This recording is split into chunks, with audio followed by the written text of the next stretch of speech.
Hey friend, and welcome back to my YouTube channel, or welcome to my channel if this is your first time here. My name is Mandii Bleu, and today we are doing a value study. And quick disclaimer, I am no expert with value studies or with Clip Studio Paint, so think of this as a group study session instead of a tutorial.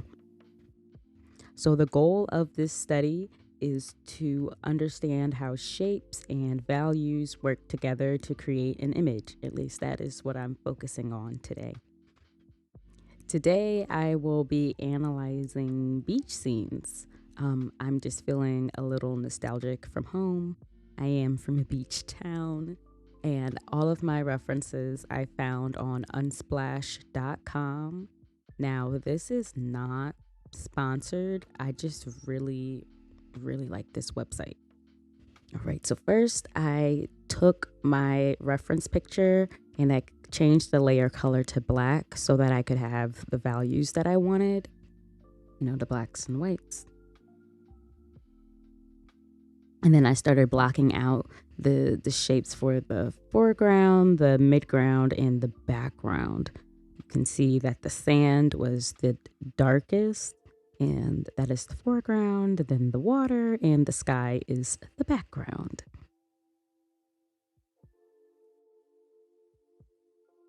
Yeah, and then I started going in with darker colors and getting the gradient that the sky had, and then I start marking in the shapes for the clouds. And I like going from back, starting in the back and moving forward for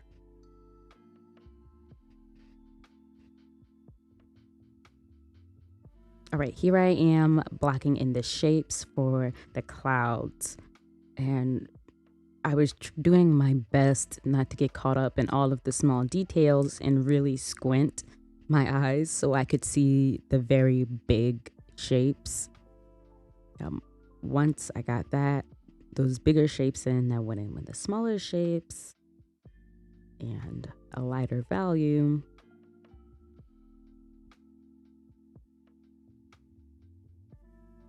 Yeah, here I go with the lighter value for the underside of the clouds. I noticed that the underneath of the clouds was lighter than the tops because of where the sun is, and that I think the sun is setting in this picture. So yeah, the light's coming from underneath. And then I started adding even more details to make the clouds look a little more fluffy, a little more stylized. I wasn't trying to go for I was not trying to go for photorealism.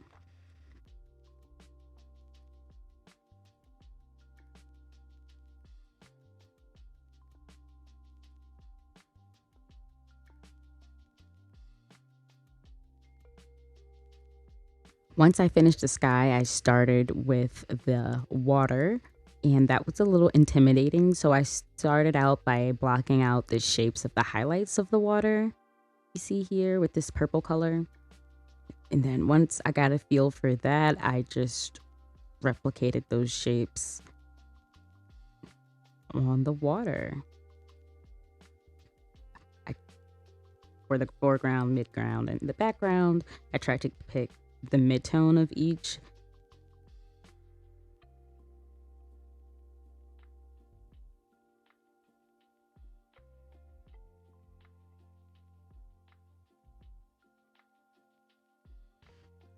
I try. I really, truly, honestly tried to keep a system of how I was doing this, but honestly, I just kind of went with what I felt.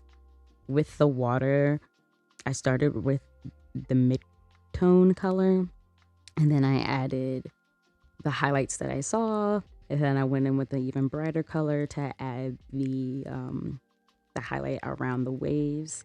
Then I started going in on the opposite side of the spectrum of values with adding the shadows and going even darker and deeper to really get the dimension. that I wanted. In a perfect world, I would go from dark to light or light to dark. But I have ADHD and I can't do that. I was also very overwhelmed with the waves. There's so much detail in the waves, and honestly, there's some things that I could have done differently. And now that I'm looking at this again, but this was done within about half an hour. I wasn't trying to spend too much time on this. I didn't want to get overwhelmed with the details, which I normally do. So here I am just adding in the shapes for those waves. Great. Now I am adding the highlights to like the back part of the water that you don't see up close. So the details are a little more blurred, and I go in with my little smudger tool, and I think I use the fingertip blend, and I use that to just smudge stuff around and really made it like look wavy. Oh, but before I started smudging, I added in the deepest shadows there in the waves.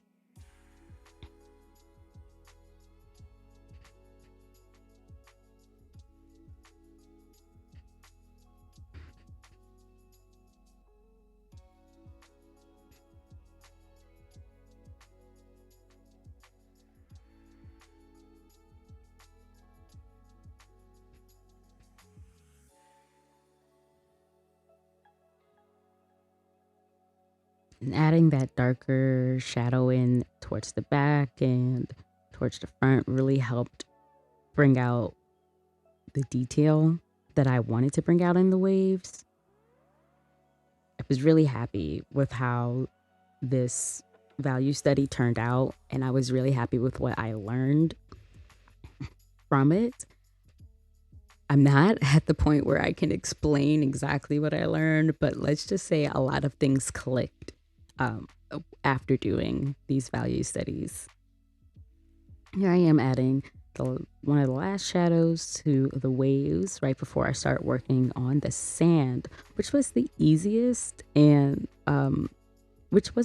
part of this entire piece. I would say the water was the most difficult, and then the sky, because I was having a lot of difficulty making decisions about the clouds. I didn't want to be too detailed, and I didn't want this to be too photorealistic. I want to try to find my own style with all of this, and not just focus on photorealism, because that's boring. We can do better. We can have more fun. Here I go, adding the highlight, the little shine, the shape of the shine onto the sand. That's a tongue twister.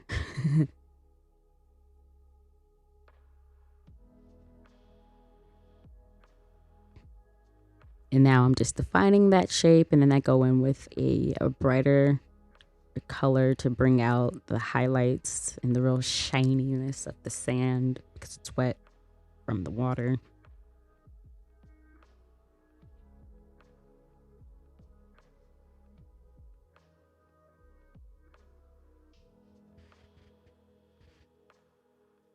Then I just add some final highlights over the entire piece, and then I'm pretty much done.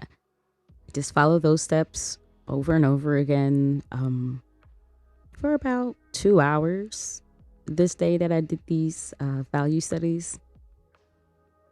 I learned a lot and I had a lot of fun. Oh, I also added in these little clouds in the background. I feel like they tied things in a little more. There we go. Let me know if you found this helpful. Let me know if you would like to see more videos like this, and enjoy the following time lapses. Don't forget to like and subscribe if you want to see more of my art journey and see where I go from here. Thanks for watching. Stay groovy. Mwah. Bye.